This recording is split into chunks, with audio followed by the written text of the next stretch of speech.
Lucas capítulo 22 es donde nosotros estamos esta noche. Si usted se une con nosotros a leer ahí, Lucas capítulo 22.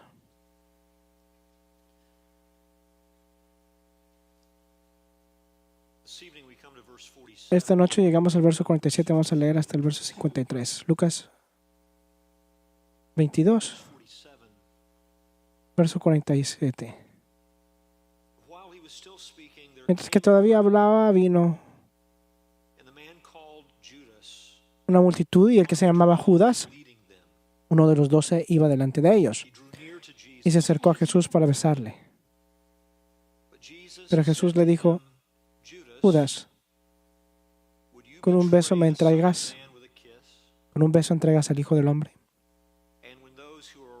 Y cuando los que lo rodeaban a Jesús vieron que iba a suceder, dijeron: Señor, ¿heriremos a espada? Y uno de ellos hirió al siervo del sumo sacerdote y le cortó la oreja derecha. Respondiendo Jesús dijo: Deteneos, basta de esto. Y tocando la oreja al siervo, lo sanó. Entonces Jesús dijo a los principales sacerdotes y a los oficiales del templo y a los ancianos que habían venido contra él: ¿habéis salido con espadas y garrotes como contra un ladrón? Cuando estaba con vosotros cada día en el templo no me echasteis mano. Pero esta hora y el poder de las tinieblas son vuestros. Vamos a nuestro Dios juntos en oración y pidámosle su bendición.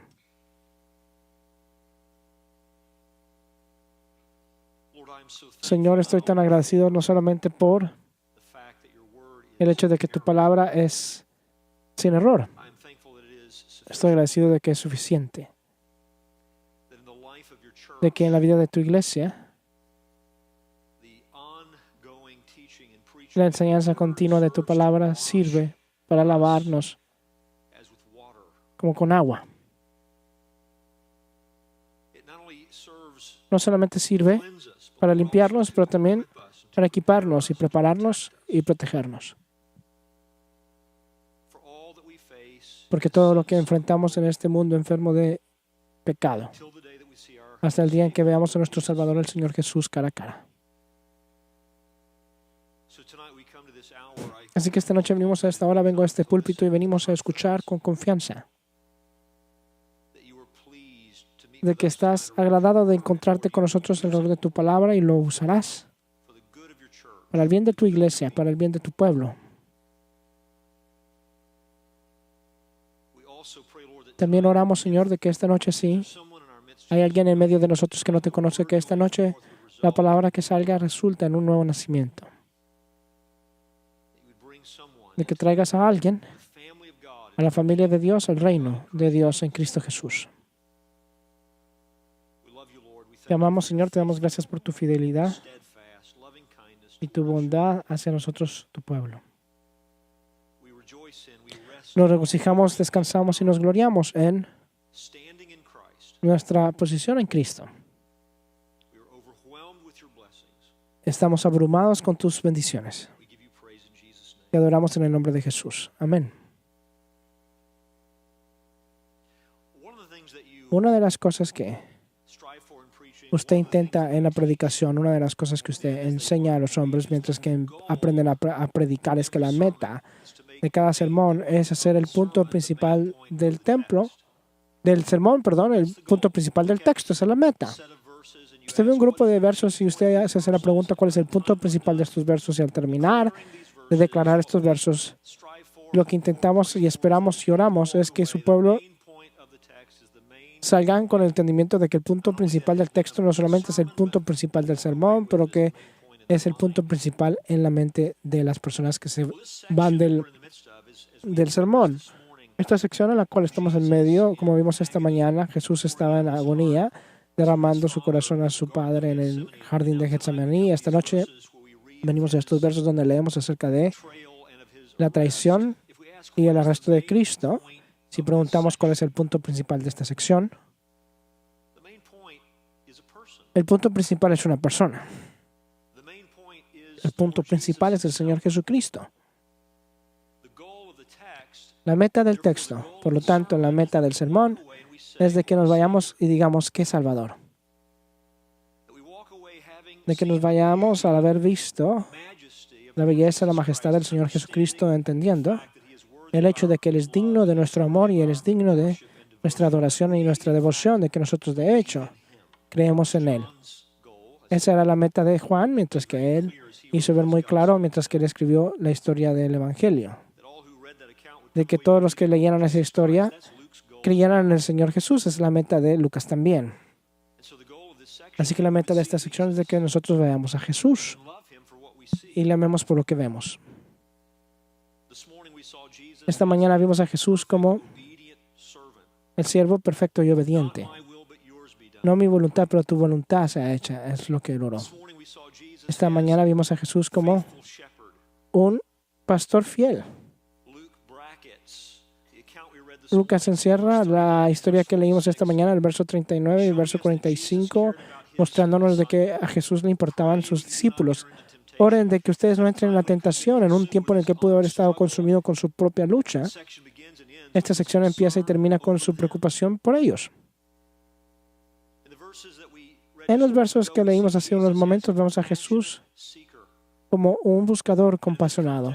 Y en este contexto yo no quiero decir buscador en términos de tratar de salvar a estas personas, pero aún no se trataba de sus enemigos. La compasión está siendo demostrada mientras que Él alcanza a estas personas de una manera que debió de haber atrapado la atención de ellos, de una manera que debió de haber removido la ceguera de sus ojos, que los hubiera despierto a la necesidad que ellos tenían de arrepentirse y tener fe en Él. Vamos a ver eso antes de que terminemos esta noche. De que Él ofrece la salvación aún si es rehusado. Él continúa a tratar de alcanzar a sus enemigos y revelar quién Él realmente es y cuál es la necesidad que ellos realmente tienen y cuál es la verdadera condición de ellos. Pero mientras que entendemos que estamos viendo la belleza de Jesús y que estamos examinando estas cualidades, si usted pregunta cuál es lo principal de Jesús que resalta en el verso 47 al 53, yo diría que en estos versos vemos de una manera única a Jesús como soberano. Jesús en control. Eres el Cordero de Dios que está dispuesto, que va hacia la cruz como fue determinado. Es lo que le dijo a sus discípulos en el aposento alto, Lucas 22:22, porque en verdad el Hijo del Hombre va según sea determinado, pero hay de aquel hombre por quien eres entregado. Así que aquí vemos la traición de Jesús, pero mientras que vemos su traición, nos recuerda de nuevo que Jesús no es una víctima, que Él está en control, Él es soberano. Le vemos fuerte y lleno de valor, y lo vemos majestuoso, digno de nuestra adoración. Hay diferentes actores en este escenario. Usted tiene a los traicionadores, usted tiene a un apóstata en Judas Iscariote. Usted tiene a un grupo odioso y lleno de venganza, grupo de líderes religiosos. Tiene a un grupo confuso y aterrorizado de discípulos. Tiene a Satanás, aunque no fue nombrado, claramente está en vista aquí. Este es un ataque cósmico sobre el Hijo de Dios. Judas al haber sido poseído por Satanás mientras que lleva a cabo esta obra. Y luego usted tiene a Jesús. Y de todos los actores y de toda esta escena entera, solamente uno está en control.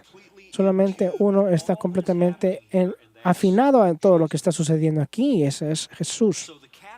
Así que el cautivo, el que está siendo arrestado, el que se va a ser llevado cautivo esta noche, es el que realmente está en control de todo. Él está dictando, Él está guiando estos eventos, Él está en control aún de esta escena que acabamos de leer la situación. Él dicta en estas conversaciones lo que está sucediendo mientras que Él está siendo arrestado. Es asombroso. A través de esto se nos recuerda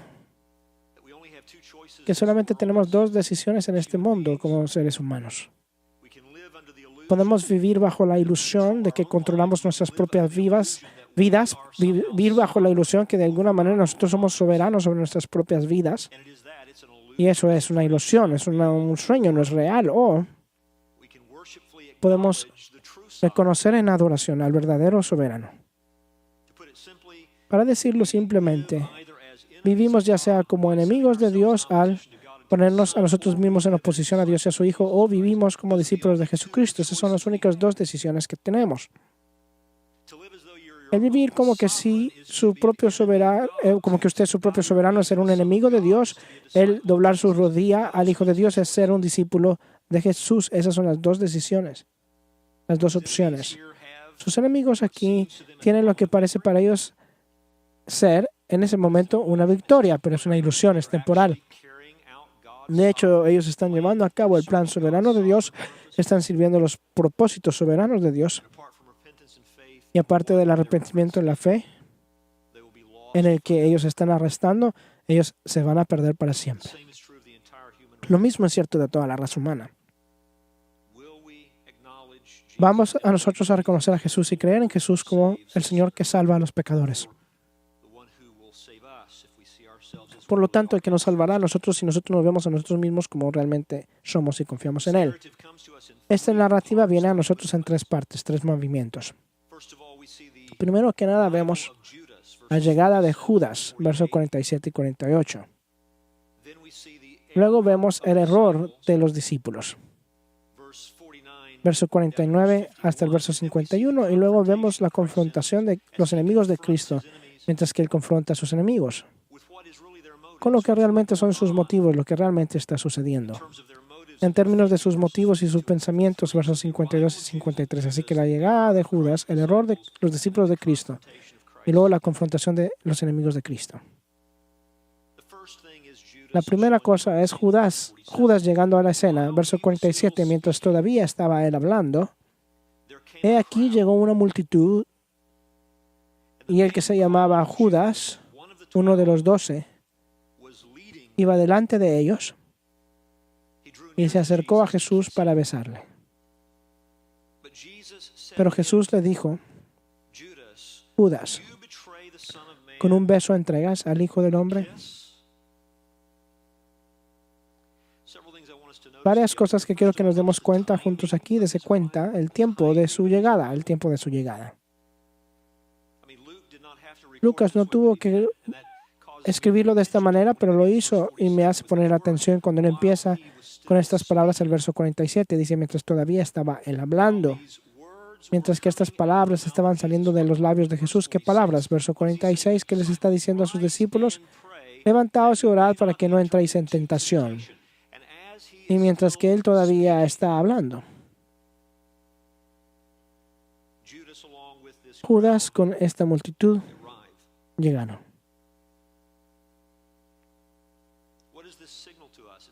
¿Qué nos significa esto? Significa que la tentación de la que Jesús le estaba advirtiendo a sus discípulos justo en ese momento llegó, arribó. Conecta lo que vemos con lo que él acaba de decir. Así que lo que él le advirtió a sus discípulos fue inmediato. Ellos vinieron cara a cara con esto en ese momento, lo que significa que ellos debieron de haber estado escuchando a su Señor.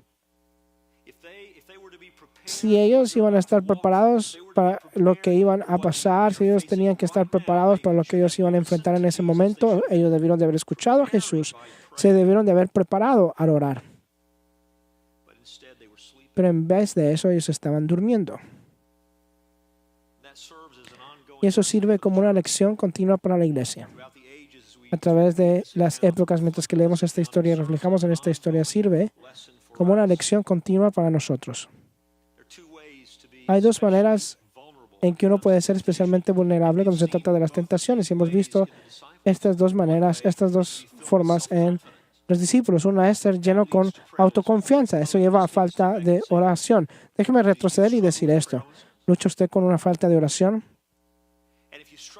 Y si usted lucha con falta de oración, ¿por qué usted lucha con falta de oración? Una razón por la que podemos luchar con la falta de oración es que estamos llenos con autoconfianza. Así que realmente no vemos la necesidad de orar. Y usted se acuerda en ese aposento alto que Pedro ni siquiera puede concebir de que él iba a negar a Jesús 3 veces. No soy yo, Señor. escucho lo que dices que yo voy a hacer, pero yo no lo voy a hacer. En el aposento alto usted tiene a los discípulos argumentando, que están argumentando quién va a ser el más grande en el reino. Así que en esa escena del aposento alto, usted encuentra lo que llevaría a falta de oración, lo cual sería una autoconfianza que es necia. Pero del otro lado del espectro, lo que nos hace a nosotros vulnerables a la tentación es cuando nosotros vemos las circunstancias de nuestras vidas sin enfocarnos en la soberanía de Dios. Como que si las cosas solamente nos están sucediendo a nosotros, como que si no hay ninguna rima o razón por lo que estamos pasando, como que si no hay un plan controlado por Dios y un propósito controlado por Dios que están detrás de los eventos que nos estamos encontrando. Entendemos la humanidad de los discípulos y ciertamente podemos identificarnos con ellos porque nos encontramos a nosotros mismos pensando incorrectamente muchas veces. Así que entendemos que están siendo abrumados con tristeza mientras que ellos empiezan a entender lo que está sucediendo alrededor de ellos. Sin embargo, su preocupación en este jardín y el rehúso de escuchar a Jesús mientras que Él les exhorta a orar, lo que dice es que ellos han perdido vista de la soberanía de Dios, han perdido vista del hecho de que su Señor y Salvador les está diciendo por adelantado lo que está por venir y Él está calmado y colectado, aunque Él está exhibiendo el estrés de lo que Él está a punto de enfrentar. Sin embargo, Él está confiado en los planes y los propósitos de su Padre. Ellos perdieron vista de esto y por lo tanto, ellos son vulnerables. Y porque ellos no escucharon sus advertencias. Ahora debemos de conectar nosotros cualquier falla que vemos en ellos mientras que esto se está llevando a cabo. Vemos que están reaccionando incorrectamente y pensando incorrectamente. Nosotros debemos de conectar esto con el hecho de que ellos subestimaron la necesidad que ellos tenían de buscar el rostro de Dios. Jesús les dijo, orad para que no caigáis en tentación. Y ellos se durmieron en vez de orar. Y ahora está sobre ellos. Aquello por lo cual ellos se debían de preparar acaba de llegar. Así que el tiempo de su llegada, mientras que Jesús todavía está hablando. Segunda cosa que yo quiero que usted vea acerca de la llegada de Judas. Dese cuenta de la manera en que él llegó. Verso 47 nos dice que Judas estaba guiándolos a ellos. Esto es para lo que él se apuntó, la razón por la que él recibió el dinero y se le pagó para llevarlos al Señor Jesús. Y él está encabezando esta procesión. Esto se menciona específicamente en cada una de las historias. Debe de ser enfatizado. Uno de los 12, Judas, uno de los 12. Sabemos quién Judas es en este tiempo en la narrativa. ¿Por qué subrayas a Lucas y a Mateo, a Marcos? Él es uno de los 12. Esto apunta a la audacidad de esto. Esto es impensable, esto es trágico. Uno de los 12, alguien que ha sido bendecido con un privilegio como este, alguien que se le ha mostrado este tipo de bondad, alguien que ha escuchado lo que ha escuchado, ha visto lo que ha visto y ha vivido lo que ha vivido con el Señor Jesús y Él está haciendo esto. Esto es inimaginable. Uno de los 12 estaba guiándole a ellos. Y luego se nos dice en el verso 47 que Él viene con una multitud. Y si usted pregunta, bueno, ¿de qué consistía esta multitud? Verso 52 responde a esa pregunta. Entonces Jesús le dijo a los principales sacerdotes, a los oficiales del templo y a los ancianos que habían venido contra Él. La multitud que había venido con ellos estaban con muchas armas. Eran los sacerdotes principales, eran los oficiales de la guardia del templo, eran miembros del Sanhedrin, los ancianos, y se nos dicen otras historias que también habían soldados romanos. Marcos 14:43 dice, en ese momento, mientras todavía estaba él hablando, llegó Judas, uno de los 12, acompañado de una multitud con espadas y garrotes. De parte de los principales sacerdotes y los escribas y los ancianos, Juan 18:12 dice que él llegó ahí con soldados también. Juan 18, verso 12. Entonces, el cohorte romana el comandante y los alguaciles de los judíos prendieron a Jesús y le ataron. Una multitud grande viene y ellos tienen muchas armas. Me pregunto por qué. ¿Por qué es que ellos vienen armados de esa manera? Hombres malvados ven la vida a través de la prisma de su propia naturaleza y carácter.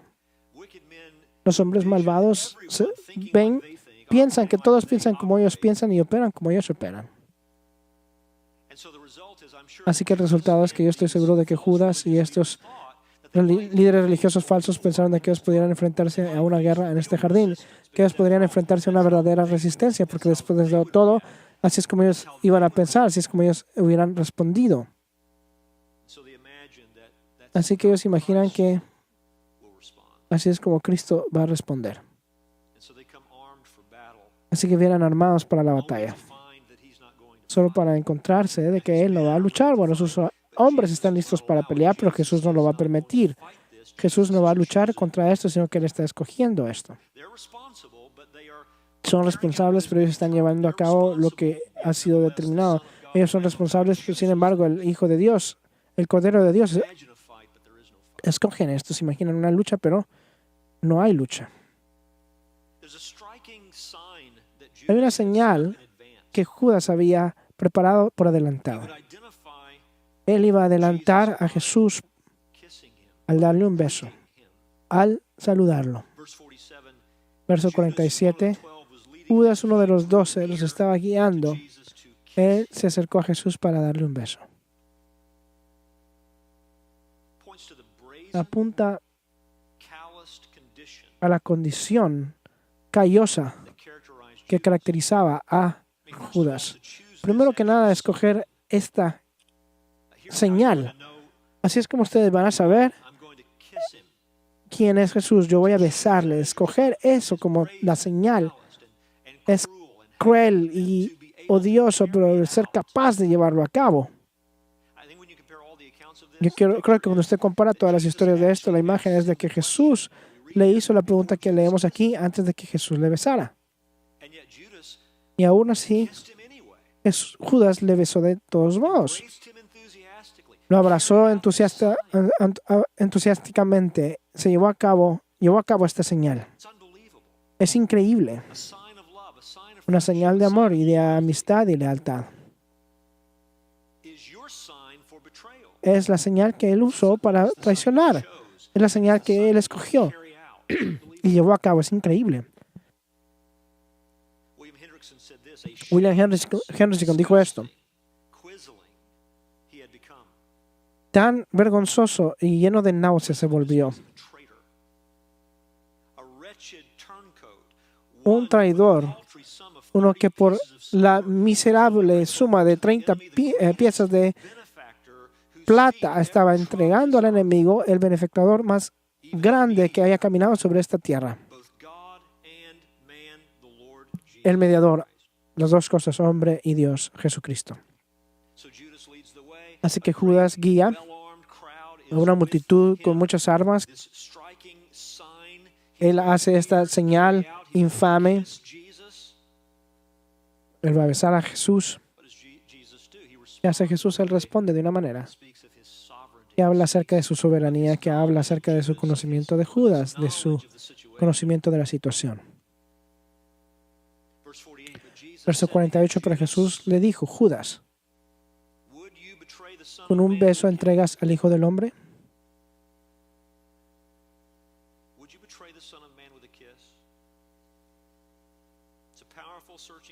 Es una pregunta poderosa. Jesús sabe lo que está sucediendo. Está siendo traicionado. Él conoce todo por adelantado.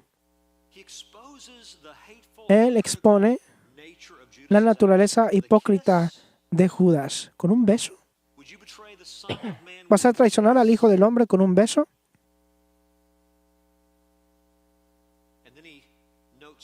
Y luego él se da cuenta de la gravedad de esto. ¿Por qué?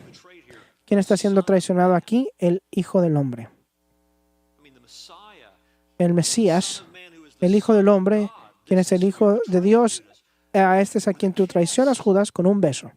What a hypocrite. Qué hipócrita. What a soul-damning choice Qué decisión que condena el alma you're making. la que está tomando. Is that not merciful? ¿Acaso eso no es ser misericordioso hacer esa pregunta? Jesús no tuvo que decirle nada a él. De hecho, es asombroso de que Jesús permite que él le bese. Él permite que este hombre le humille de esta manera. Él permite que este hombre lo trate de esta manera. Es asombroso. This is the majesty and the mercy Esta es la majestad y la misericordia y el amor of Jesus Christ. del Señor Jesucristo. This man such a question Que él le haga a este hombre esta pregunta last time. como para empujar a casa una última vez. ¿Sabes lo que estás haciendo? The arrival of Judas. La llegada de Judas. Second, now notice the error. Segundo, ahora dése cuenta del error de sus discípulos. Verse 49, and when those Verso who 49, cuando los que rodeaban a Jesús saw what vieron lo que iba a suceder, right? dijeron, Sense of what's taking tuvieron un sentido de lo que estaba llevándose a cabo aquí, lo que está a punto de llevarse a cabo, de que Jesús va a ser arrestado, de que Jesús va a ser traicionado. and now I think we're right to Y think ahora yo pienso que estamos correctos en pensar en los 11. ¿Se acuerda que él dejó a los 8 en la entrada, 3 continúan más allá? but now those Pero ahora who were aquellos que estaban alrededor de ellos, yo creo que en este punto tenemos a los 11. Ven lo que iba a suceder y dicen, Lord, shall we Señor, strike with the sword? ¿heriremos a espada? Doesn't appear they waited around for his No answer. parece que ellos esperaron a que él contestara.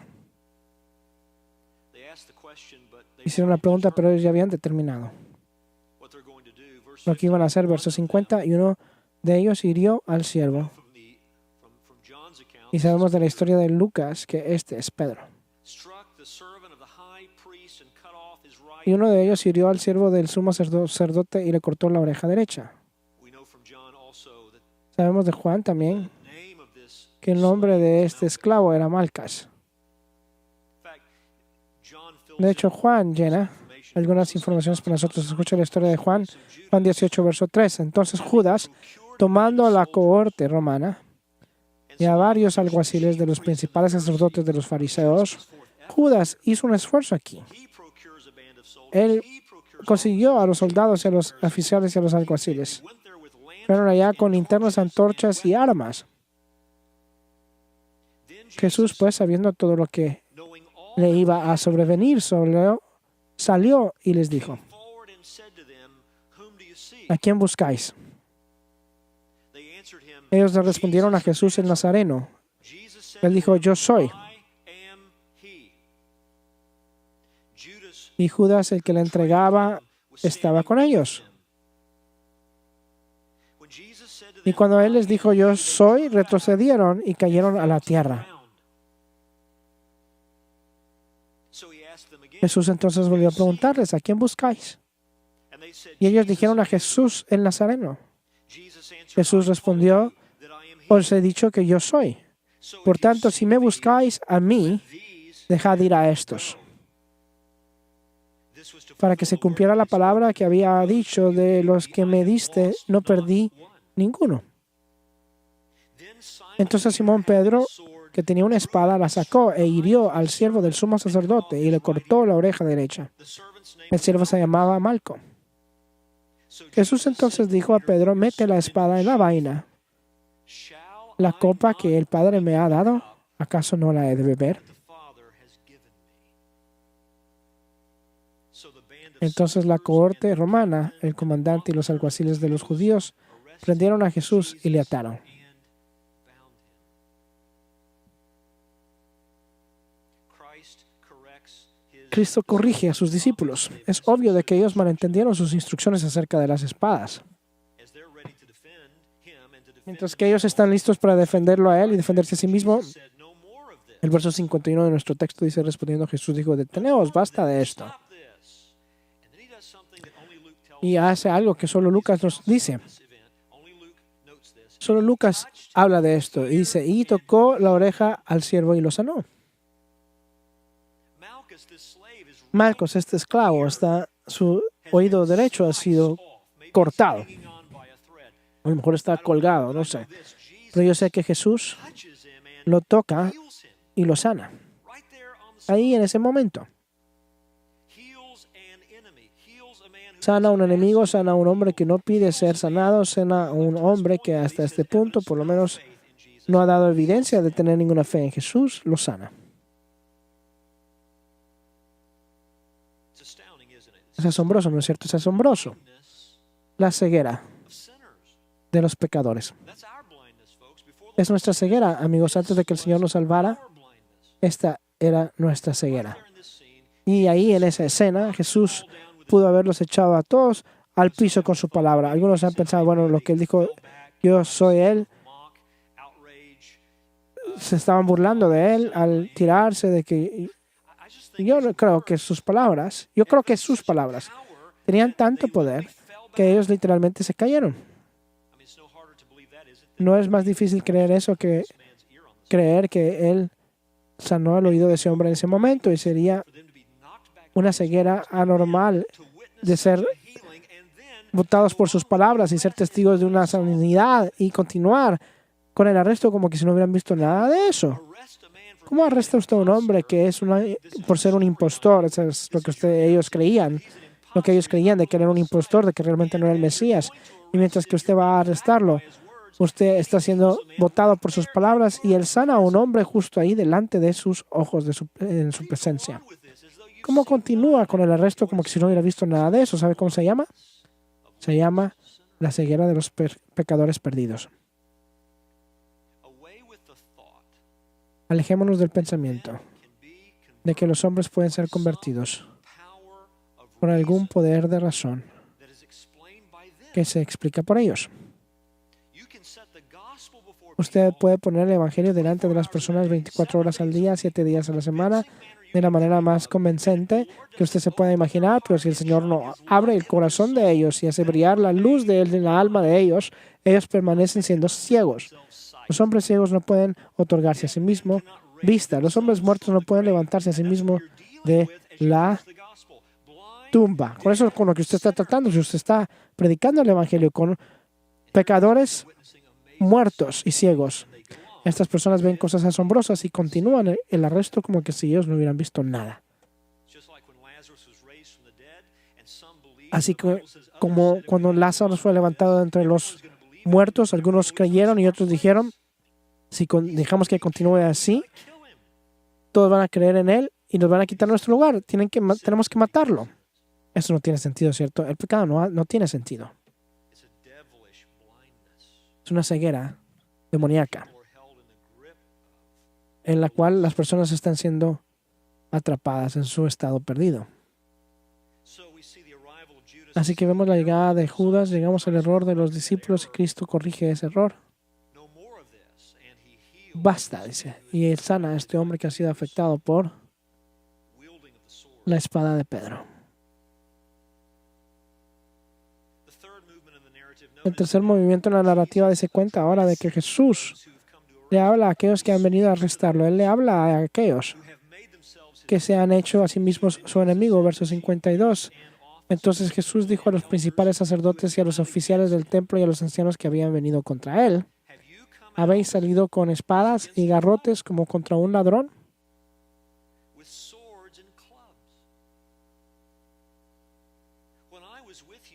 Cuando estaba con vosotros cada día en el templo, no me echasteis mano, pero esta hora y el poder de las tinieblas son vuestros.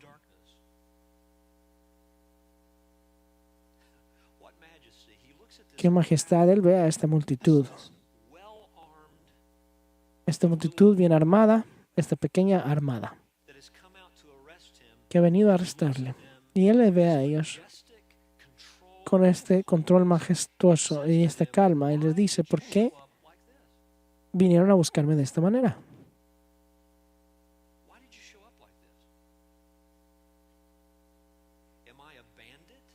¿Soy yo un bandido? ¿Soy yo un rebelde? ¿Soy yo un ladrón? ¿Soy peligroso? ¿Soy alguien que ustedes tienen que buscar en las montañas porque estoy escondiéndome para tomar ventaja de otras personas. Ese es el tipo de persona de que yo soy. Hay algo en mi vida que explique el que ustedes vengan de esta manera, algo en mi comportamiento, algo en la manera en que yo me he conducido que explique que ustedes lleguen de esta manera, con espadas y con garrotes. Él apunta primero a la deshonestidad de sus acciones. Sus acciones no encajan al carácter de Jesús.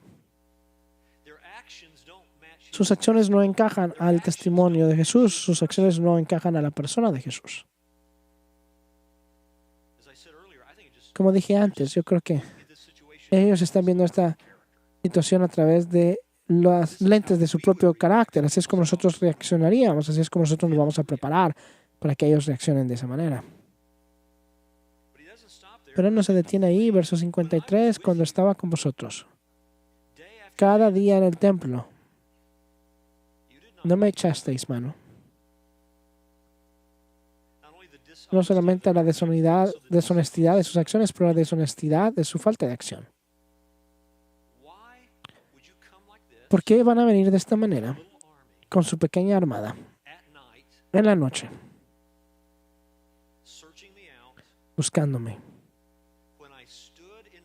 Cuando yo estaba delante de ustedes, día tras día, en la luz del día. ¿Por qué no me arrestaron en ese entonces?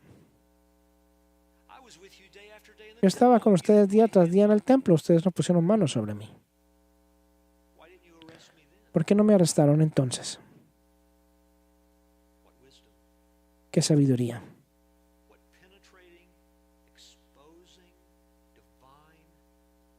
¿Qué sabiduría divina? ¿Qué es lo que Jesús está haciendo? Él está abriéndolos a ellos y está mostrando la maldad de ellos.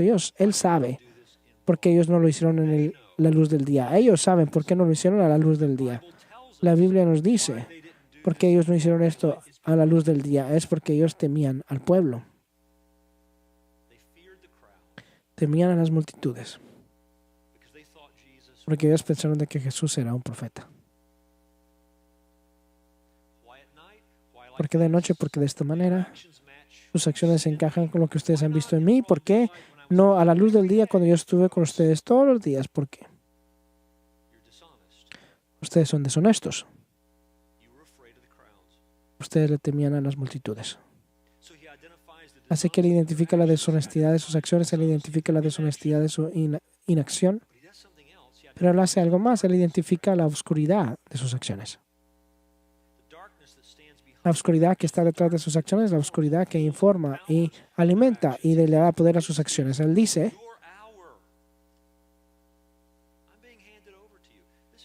pero esta hora y el poder de las tinieblas son vuestros. ¿Qué tipo de hora es esta? Es una hora determinada. La manera en que Jesús maneja esto. Los discípulos ya están listos para luchar. Él dice, deténganse. Hay un hombre que ha sido lastimado y él dice, yo voy a sanarle. Y lo hace. Todo acerca de la manera en que Jesús responde dice que esto es como debiera de ser. Esto fue predestinado, yo me entrego a ustedes, esta es la hora de ustedes. ¿Pero qué tipo de hora es? Es una hora que representa el poder de Dios, de la oscuridad, perdón. El poder de la oscuridad. Lo que es decir, ustedes, hombres, están actuando en liga con Satanás. Este es el plan de mi Padre, esto ha sido determinado, pero ustedes están actuando en liga con Satanás, lo que identifica la verdadera condición espiritual de ellos.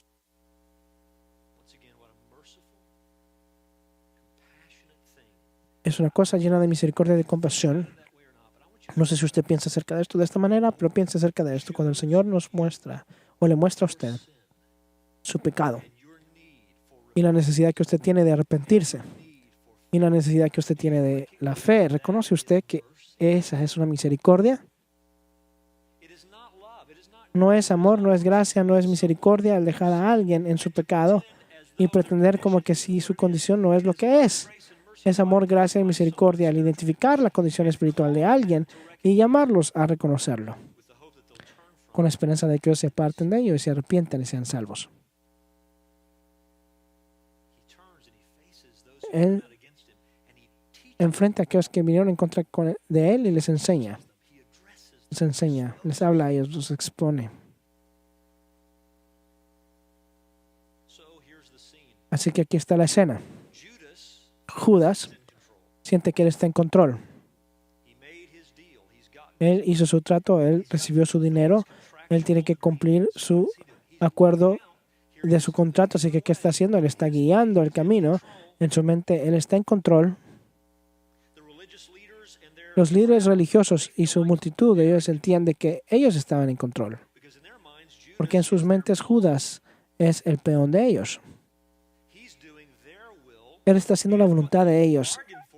Y por lo que ellos pagaron, ahora está cerca de su alcance y no van a perder esta oportunidad. Así que llegan con garrotes y espadas y antorchas y linternas y están listos para arrestarlo. Y ellos piensan que están en control. ¿Qué es lo que quieren los discípulos? Los discípulos quieren tomar control. Ellos están listos para tomar la espada y luchar y salir de este jardín. Ellos van a tomar control. Pero en realidad Jesús está en control.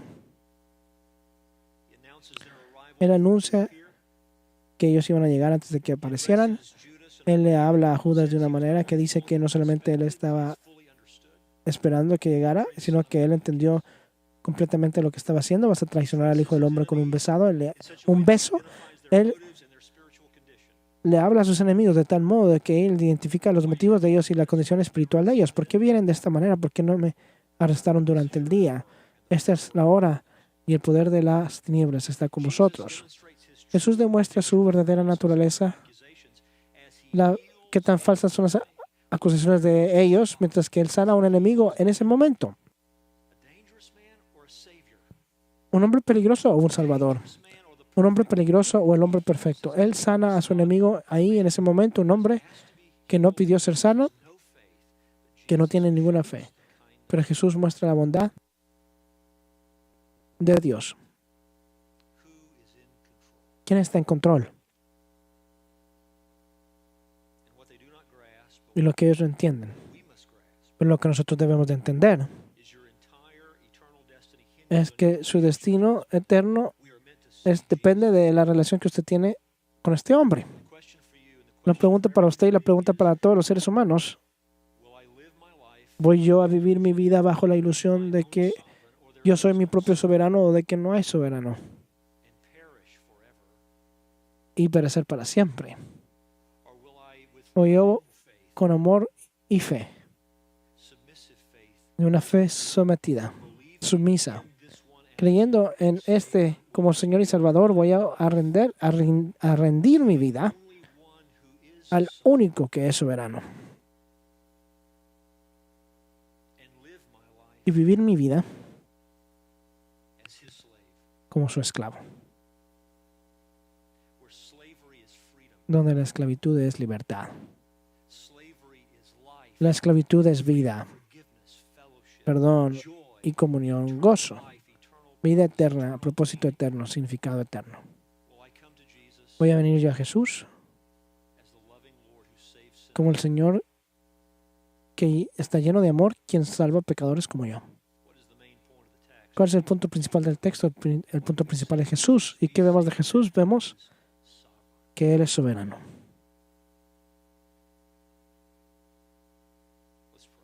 Oremos.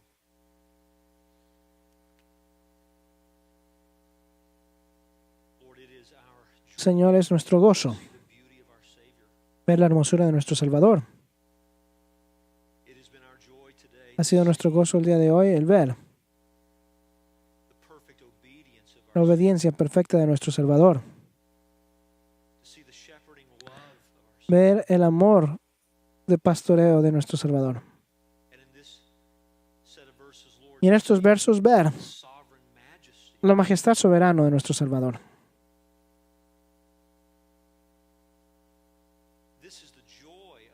Este es el gozo de todos que verdaderamente y genuinamente decir que Él es nuestro Salvador.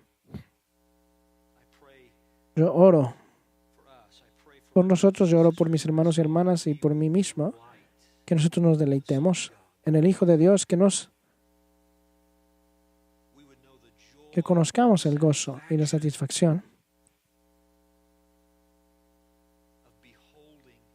de ver a Jesús y amarle a Él como Salvador. Pero también oro por aquellos en el auditorio que son extraños a ese tipo de satisfacción. Ellos nunca han sabido lo que es el buscar a Jesús para recibir vida. Señor, yo oro que esta noche tú destruyas toda ilusión de que uno es el amo de uno mismo y mostrarle a los pecadores en este auditorio la necesidad que tienen de el Salvador soberano. Que ellos vean la belleza de tu Hijo para que ellos puedan huir de sus pecados a Él y ser salvos. Mientras que rinden sus vidas a tu Hijo, con una fe genuina y con tristeza sobre sus pecados. Señor, haz esto para tu gloria y para el bien de ellos. Pedimos en el nombre de Jesús. Amén. Pongámonos de pie.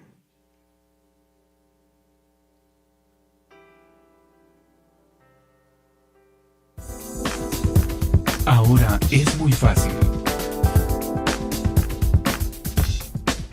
evangelizar.